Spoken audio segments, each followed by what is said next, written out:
Okay, there are only, I think, couple of chapters with 20 verses, and this is one of them. So Bhakti Yoga. So if nobody has a question, we can just say our Gayatri mantra and then start that chapter. Om Bhuvah Swaha Tatsavitra Bhargo Devasya Dhimahi Dhiyo Yo Nah Prachodayat. So if you have this book with you, the Bhakti Yoga, chapter 12. So it starts with the Arjun's question. Arjun says, which of these has the best knowledge of yoga? Those ever steadfast devotees who worship your personal aspect, or those who worship your impersonal aspect, the formless absolute? Okay. So it's a question, looks like people wondered about 5,000 years ago too, and even today people debate about it. Should we worship a form of God or a formless aspect of God? Which one is better? Okay. So if you are wondering it too, so you'll find the answer in this beautiful chapter. So then Lord Krishna says, I consider the best yogis to be those ever steadfast devotees who worship with supreme faith by fixing their mind on me as their personal God. Okay? So me over here really means the deity aspect, the form aspect. So personal. They also attain me who worship the unchangeable, the inexplicable, the invisible, the omnipresent, the inconceivable, the unchanging, the immovable, and the formless. My impersonal aspect, restraining all the senses, even-minded under all circumstances, engaged in the welfare of all creatures. Okay. So what he's saying, whether you worship a form of God or a formless aspect of God, you need to cultivate the qualities. There's no difference. If you don't have the qualities of a devotee, you are just only saying with the words that I believe in the formless God, or I believe the beautiful form of God. That is not sufficient. The qualities we need to cultivate. And what are the qualities? Restraining all the senses. If our senses are not even controlled, we are not a devotee. Even-minded under all circumstances. So that means the outer circumstances are not in our control, but mind should be in our control. So even-minded, engaged in the welfare of all creatures. So if we are saying that God is everywhere, and we don't like a certain part of the humanity, or not just the humanity, the creation itself, that means we are not there, we are not the devotees in the true sense, the way Lord Krishna is saying. Then he says self-realization is more difficult for those who fix their mind on the impersonal. So in other words, he says you are in a form, as human beings, we are in a form, so it is difficult for us to visualize the formless. So that's why he says a self-realization is more difficult for those who fix their mind on the impersonal, unmanifest, and formless absolute. Why? Because worship of the unmanifest is difficult for ordinary human beings. And we are ordinary human beings. We don't see God everywhere. We talk about it, God is everywhere, but do we really see God everywhere? Once we start seeing God everywhere, then there's no question in our mind. Then we have really risen above these debates. As long as we are debating, we have not had that connection yet. So let me read it again. Self-realization is more difficult for those who fix their mind on the impersonal, unmanifest and formless absolute. Because worship of the unmanifest is difficult for ordinary human beings. But for those devotees whose minds are set on my personal form, who worship me meditating on my personal form with unswerving devotion, setting me as their supreme goal, offering all actions to me, I swiftly become their savior from the world that is the ocean of death and transmigration. So in this verse, he is just telling us how to become a better devotee.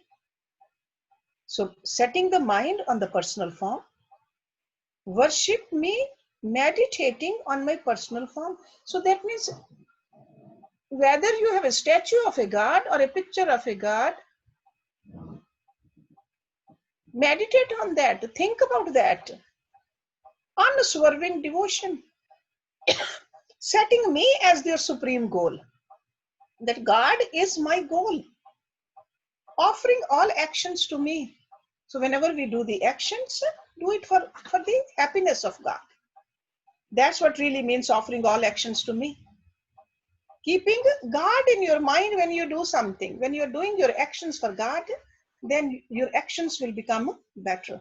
So he says, I swiftly become their savior from the world that is the ocean of death and transmigration. Then in the next verse he says, therefore, focus your mind on me.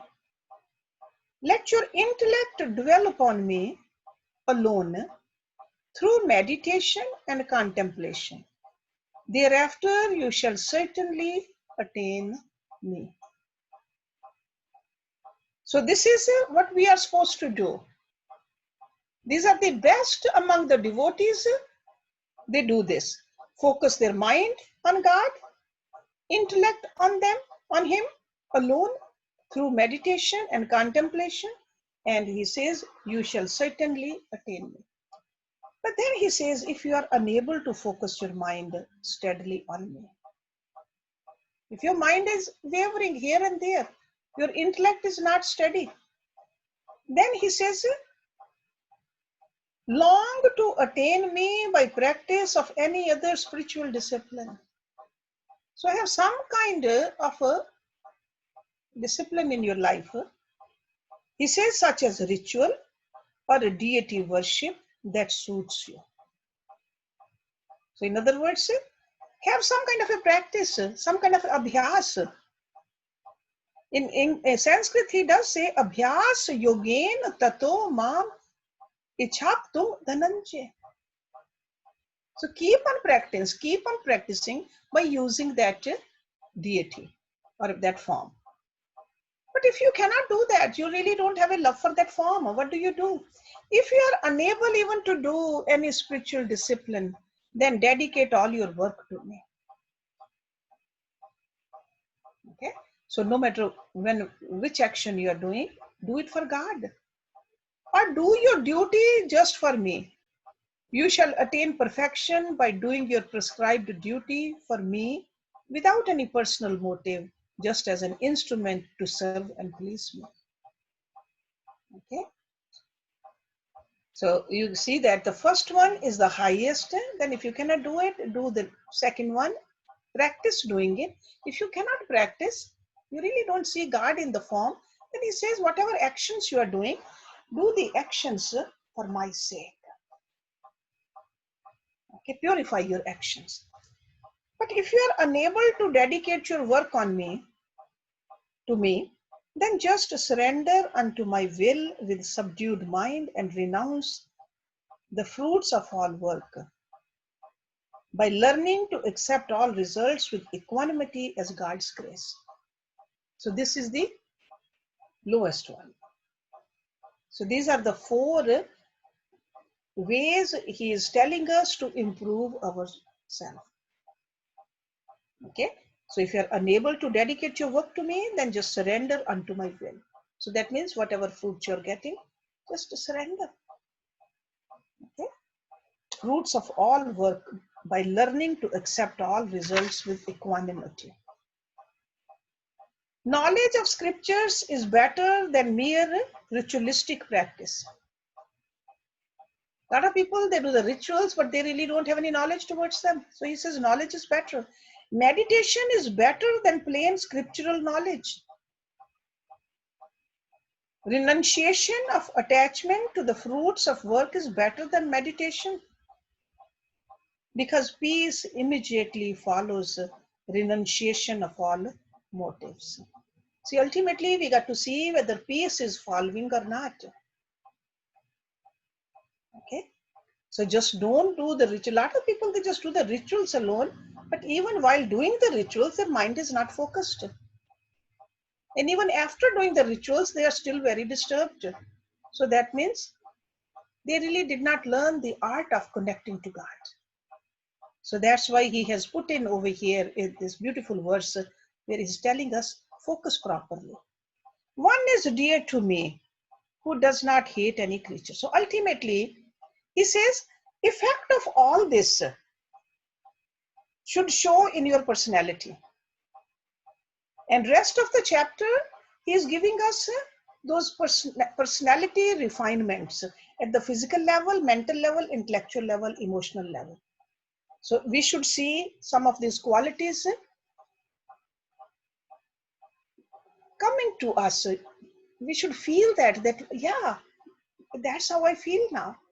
There are about 32 qualities Lord Krishna is mentioning, and this author, he called it attributes of a devotee, or characteristics of a devotee, or the qualities of a devotee.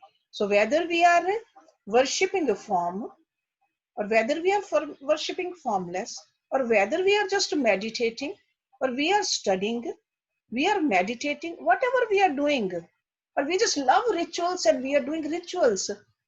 So even after doing the rituals, are these qualities coming into our personality or not? This is the ultimate test. As they say, litmus test. This is what it is, if you want to call ourselves a devotee. And I don't see anywhere in these verses that you need to change the color of your clothes, or you got to run away from your home, or move somewhere else, go into the caves or the Himalayas. No, these are all changes in our own personality. Do we have these qualities or not? So he says, one is dear to me who does not hate any creature. So we got to see, do we hate somebody? Who does not hate any creature. Who is friendly and compassionate. Who is free from the notion of I and my.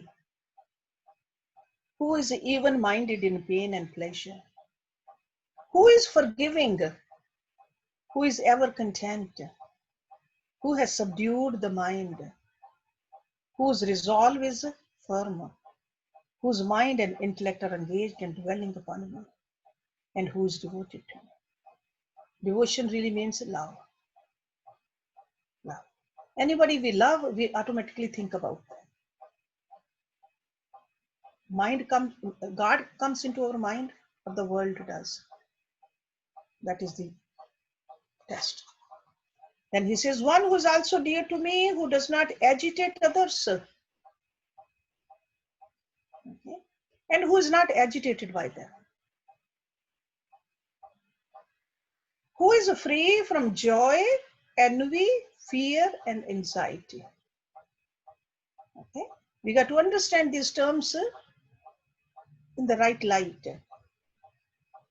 Joy, envy. Joy does not mean that person is unhappy. Over here, joy means when you receive something from in the worldly sense, and you just become so happy because you got it. Because of that, you became happy. Because a devotee of this level knows that real joy, the lasting joy, is I'm getting it from a connection with God. Outside things I get, I don't get, they don't have much impact. And envy is always when somebody else gets it and you don't get it, you feel envious. Fear is when you have something in the worldly sense and you are afraid that it's going to somebody will take away from you, then there's a fear and anxiety also about that. Will I keep it? Will I be able to keep this position or this thing or this relationship? So he says, who is free from these? Joy, envy, fear, and anxiety. So that has to do with the worldly things. One who neither rejoices nor grieves, neither likes nor dislikes, has renounced both the good and the evil, and is full of devotion, is also dear to me.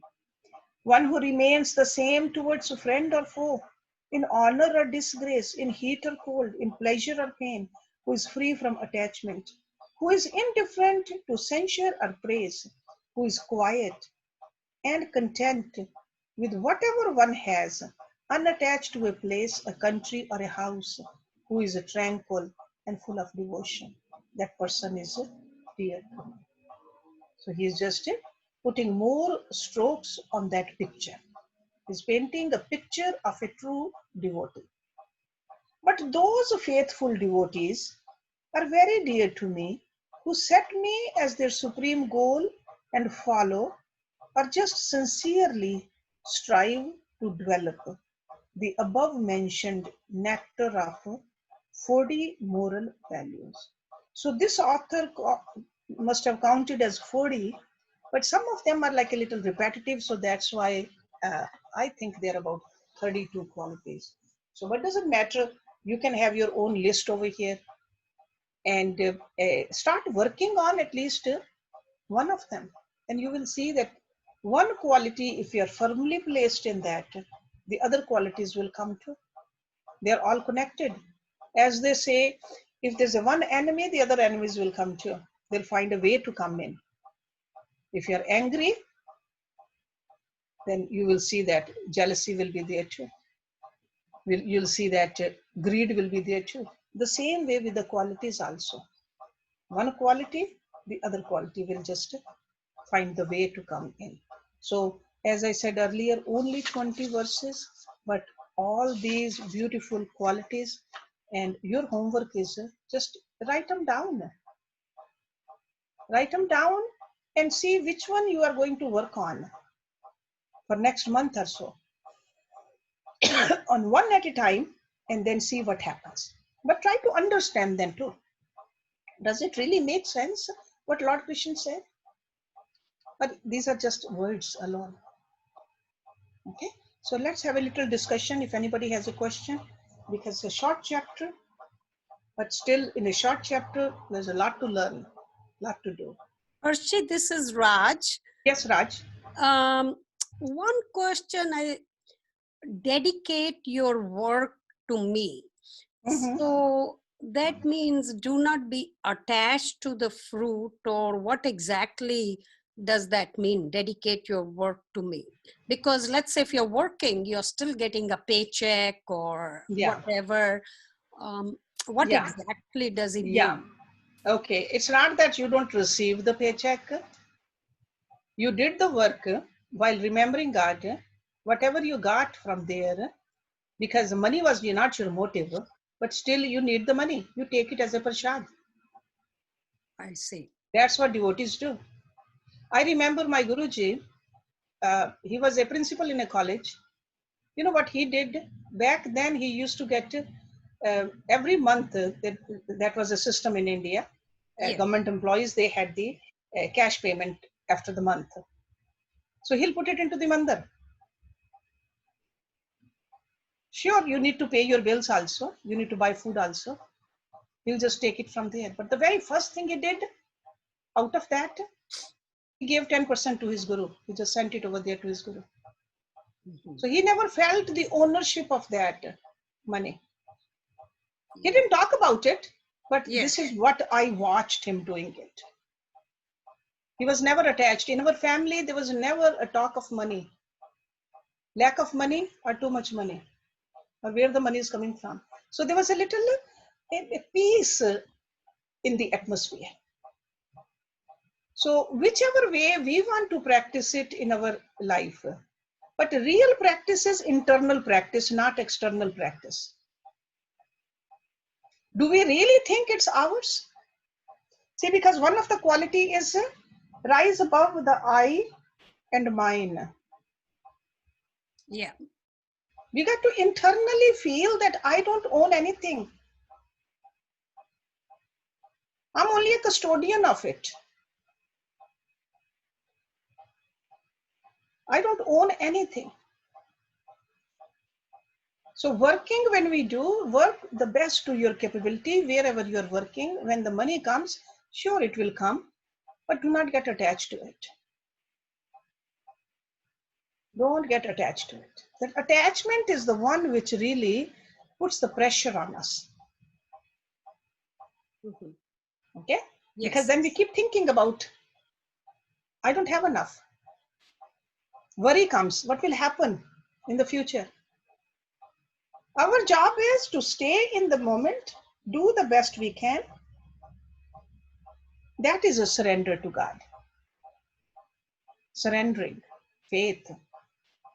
But that doesn't mean that no, don't do your duty. Keep on working hard. Whichever way you are working, whatever you are doing, keep doing it. Okay? So that's what it means, dedicating to God. Thank you. Yeah, we don't have to, yeah, God doesn't say that give it to me. God has everything. That's why Guru never says either, give it to me. The Guru who asks is not a Guru in the real sense.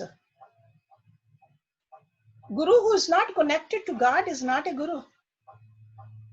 Guru should have a faith in God also and a surrender to God, right? Yes. So we got to do our part. Guru should do their part. And God is definitely doing his part. Rishi, Yes, Prem. it really helped me. I actually thanked you at that time, how it helped me dedicating everything to God. Mm-hmm. Yesterday, I was cooking for somebody. This Uh-huh. person needed some food, and the thoughts started to come to my mind. Mm-hmm. It doesn't do anything for me, and I'm always doing this or that, right? And I suddenly thought, okay, I'm doing this for my God. I'm not doing it for anybody else. Mm-hmm. And suddenly peace came over me. Yeah. I'm doing it for God. And Yeah. that helped me so much. And I said, oh, I'm so grateful that I learned that in Harshji's class. Yeah, yeah. Because when we remember God is in everybody and everywhere, then it becomes easier. So that's why I said all these qualities are connected. Yes. It's not just one without the other. They're all connected. So that's good. I'm glad, Prem. Yeah, that's how it works. No matter what we are doing. We could be cooking, we could be cleaning, we could be taking care of an elderly person or a small child, does not matter. God everywhere. God, uh, I'm just an instrument in this beautiful world of yours, right? We all have our little part to play, a little part. That's all. Yes. And when the reward comes, it's not that we should not take it, but we should not keep the reward in the mind while doing our action. Yes. So reward, always consider that as a prasad. See, when we cook for our satsangs, what do? We are cooking for God. But ultimately, after offering to God, we eat. Of course. We eat. So that's how it is. The paycheck which we get when we work outside, it's a prasad. Actually, there was a quote I read that it reminds me of what you were just saying. It says, by firmly grasping the flower of a single virtue, a person can lift the entire garland of yama and niyama. Mm-hmm. Mm-hmm. Yeah, yeah, that's right. That's right. Because they are all connected, yaman and niyams also. Ultimately, yam and the niyams, which we talked about in the previous class, they are no different than these qualities which we are reading over here. Different rishis, different saint, the same truth, according to the level of the students, they just uttered. Okay, but ultimately we need to cultivate these qualities. Okay, through yam and niyams or these virtues in this chapter. But he has just beautifully listed for us. Okay, so anybody else?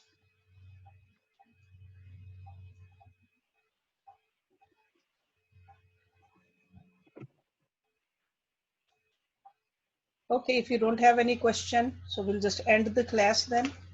And then we are tomorrow again we'll have a Gita class in the morning, 10:30 to 11:30. So, okay. Hershey, I have a question. Sure, Kim. So, you know, this is not specific to chapter 12, but we have talked about how there's only one, one truth, one Brahm. Is that so? Is that Advaita? There are so many schools of philosophy, and so I'm wondering if what we're studying is Advaita. See, Advaita and Dvaita. Advait means one. Dvait means two, but that doesn't mean that Dvaitas think there are two. Okay, so because these are all philosophies came from that land. So no matter which philosophy people adhere to, they still remember there's one God. So even the Dvaitas think God is one, Okay. but out of that one, many has come out.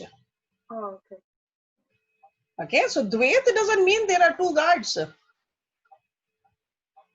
So Dvaita also believe this, like a dualist also believe there's a one God, but that one God, then there's a creation. Right. And Advaita think that no, this creation is just, it's not there. Mm-hmm. It's only our imagination. Mm-hmm. But the way to think that it's not imagination, it does exist, but it exists temporarily. That is the big difference between Dvait and Advait. Okay, so the difference is not that one God and two God. No. It's like a God is one. That is the philosophy of Vedas. The duality in Dvaita is between God and Prakriti, right? The God and Prakriti, Oh. and Prakriti is a temporary, but Prakriti does exist. Mm-hmm. That's what, see, yogic philosophy is a Dvait philosophy. Vedantic philosophy is a Advait philosophy. Okay, yogic philosophy, otherwise all the practices of yoga is what take care of the temporary also. We are in a temporary body, but we need to take care of it. Okay. We cannot ignore this body. I cannot say that I don't have a body. I'm not in a body. I am in a body for a few years. And as long as I'm in this body, while taking care of this body, I can practice. Got it? Yes, yes. But this very strongly, very clearly, all the philosophies, there are 6 philosophies actually, not just 2. Right. 6 philosophies from India. And all of them talk about there's only one God. Only one God. Hershey, so what is Vedantic philosophy? Vedantic philosophy is it's like a, again in the Vedantic philosophies also there are several sects, but the pure Vedantic philosophy says that that is like a Advait. There's only one. Everything else is just a Brahma. Yes, that's a Vedantic philosophy. But how can they say Prakriti doesn't exist?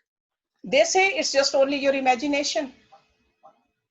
We'll talk about it. I'm going to talk about all these 6 philosophies. You remember I mentioned last week. So we'll go a little bit into details about this, but that's the basic tenets of Vedantic philosophy. Okay. Okay. And yoga philosophy is different. Then there's a Nyaya philosophy, there's a Vishishta philosophy. Well, all these philosophies we'll talk about. But I don't want to overburden you with these Yes, terms thank right you. now. Yes, Kim. Nishta has a question. Who does it? Nishta? Nishta? Yes, Nishta. Actually, I don't have a question. I Uh-huh. just wanted to wish you a happy Guru Purnima, which is on Monday, and Okay. also wanted to do one mantra, the Guru. Oh, that will be wonderful. If Wonderful. anybody else can join, that would be wonderful. I'll do it one time, and if you can unmute everybody, Kim, that would be great because a lot of people might know it. Okay. No, I think that's really good. I'm glad. I'm glad that you are doing it. Yes. Thank you. Okay. You want to do it right now? And does anybody have a because question? I won't be on Monday, so I'm going to do Okay. it right now. All right. Sure. Definitely. Guru Brahma, Guru Vishnu, Guru Devo Maheshwara, Guru Sakshat Parabrahma, Guru Sakshat Parabrahma, Tasmai Shri